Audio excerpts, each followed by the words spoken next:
Our TV soap news and spoilers today will summarize the content of the stories that happened in the past week, May 8th through 12th, 2023. We made this video in the hope that you don't miss what happened last week before New Week. Hope you don't miss our video. Last week, Kate's story continued as Dimitri appeared and he was Kate's captor. Kate also knows Dimitri, so she's very surprised. And Kate knew that he was Carly and Frankie's favorite cousin. And once he knew he was also posting as an ISA agent named Kyle Graham, he assumed that Billy had filled her up. They recount how he became romantically involved with Billy as part of his scam, leaving Kate wondering why he wasn't in jail. That's his business, he replied. Later, Dimitri told Kate that he was valuable as a slave, though Kate urges him to call Roman or Chad for ransom so she can go home. But Dimitri did not do that. Prove that Dimitri doesn't care about money, and Kate is in the middle of a big important part of his plan. Then we see Kate and Dimitri together, who enjoy dinner. Kate is curious to know how Dimitri got out of prison.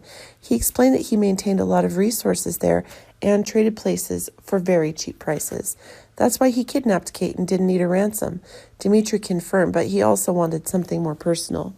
Meanwhile, Dimitri didn't know that Steve Harris had located him when the person impersonating Dimitri in prison was revealed, and they speculated that Dimitri might be on the cargo ship with Kate.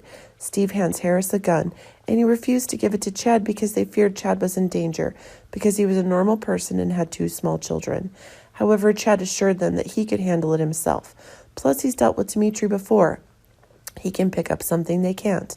Steve hands him a gun, and Chad was the first to spot Dimitri when he was done at dinner between Kate and Dimitri with the gun. The question next week is whether Dimitri will surrender.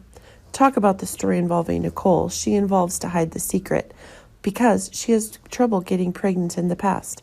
So the pregnancy is not only dangerous for her and the baby, but she also doesn't know who the father of the baby is. And then when EJ heard that Nicole was hospitalized, he rushed to visit. Nicole lied that she ate something that didn't suit her. EJ finds it hard to believe that she was taken there because of a stomachache. She asked if he would accuse her of lying. He said it probably happened because she lied about sleeping with Eric. Nicole tries to deny it, but EJ already knows everything. He admitted to taking his anger out on Eric and then went home to confront her. However, he eventually accepted it, and EJ sensed he knew there was something she wasn't telling him. Nicole lied that she might be in the early stages of menopause. After that, Kayla went to see Nicole. Kayla suggested they do a blood test in a few weeks, but they would need a DNA sample from one of the possible fathers. Nicole said that until she knew the child's father, no one would have known she was pregnant. Then we also see Nicole telling Anna that EJ spotted her and Eric. But now she has a new secret. She's pregnant and does not know who the father of the child is. Anna gasped. Nicole should be happy, but she doesn't know if she can carry a full-term pregnancy. Anna asks if she can. Who does she hope to be the father? Nicole doesn't know. She just wants the baby to be healthy. Nicole begs her to keep it a secret. Anna assures her that the secret will be safe with her. Trouble still comes to EJ when Gabby and Stefan take advantage of Nicole's loophole and attack EJ because Stefan and Gabby send bogus reviews to Shin and the board. His phone rings. EJ replied to Wei. Stefan and Gabby looked smug, and EJ begged Wei to ignore the bogus assessments. When EJ learned Wei wanted him to attend anger management classes, EJ shouted into the phone, "I'll show you how to control anger," and threw it. Then EJ tried to call Wei back, but he didn't pick up the call. Gabby and Stefan happily left the office, while Nicole assured EJ she would rewrite the report and submit it to the board. She also wants IT to prove her laptop was hacked. EJ fence. The board will have 2 statements, one true and one false. How will they determine which is real? Will Nicole and EJ prove it? Speaking of Alex's story, we think bad things are about to happen for him. Stephanie's assisting him in signing a contract with Yuri, but this meeting doesn't work out. After the phone call talk to Maggie on the phone, Alex confidently says that he's waiting for Yuri right now. He's confident that Yuri's tech company will do business with Titan by the time the check arrives. Maggie reminds him that everything is arranged. All he has to do is close the deal. Alex is aware he even hired someone to help him finish it. Stephanie comes. However, when Yuri shows up, he wants to know where Maggie is. He was used to working with top people. It looks like Yuri is quite disappointed when she can't meet Maggie. While Alex assures him that he is speeding and gives him the papers, all he had to do was sign it, but Yuri didn't do it. Yuri called her when she couldn't reach her and asked how old she was. Stephanie interjected to ask about involvement. Yuri proves the opposite when asserting that she is not a woman hater. Alex praises Maggie, especially since she's new to the business. Yuri doesn't realize he's about to do a $1 billion deal with someone completely new and looks pretty frustrated. Alex continues to convince Maggie, and he says that although Maggie may not understand Yuri's technological goals, he does. He blows up Yuri with a daring plan and tells him to sign the contract. They will adjust some things later. Stephanie expresses concern, but Yuri told her to listen to Alex. Alex suggested they stick to the terms of the original agreement. Yuri doesn't have enough information about Mags, so he can't make a decision yet. Yuri leaves. Stephanie glanced at Alex as he yelled after him. It looks like this will lead to Alex being fired next week, as Alex is unable to sign Yuri. Talking about the story surrounding Colin, Jada finally reaches out to him after hearing Xander talk about seeing him and Talia at this hotel. Jada goes to see Colin, but she can't find anything about him other than Colin's name.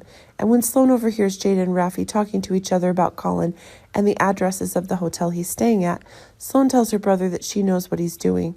Colin says it's his turn to make Chanel pay for what she did to their parents. Sloan points out that his actions are having a powerful impact on her. He thinks she'll thank him when it's done. She protested that she might lose her law practice and her freedom. She saw no other way to destroy Paulina and Chanel. Sloan points out that he destroyed the sweet bits.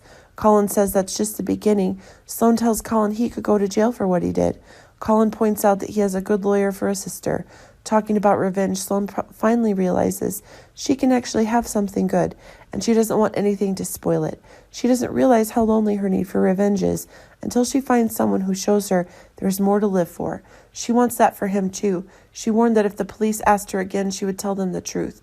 She left behind a pensive-looking Colin, but we think Colin will do worse next week. Speaking of Talia, she's helping Colin seduce Chanel.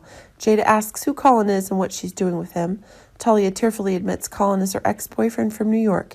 He called the night of the cookie incident, and she met him at the motel.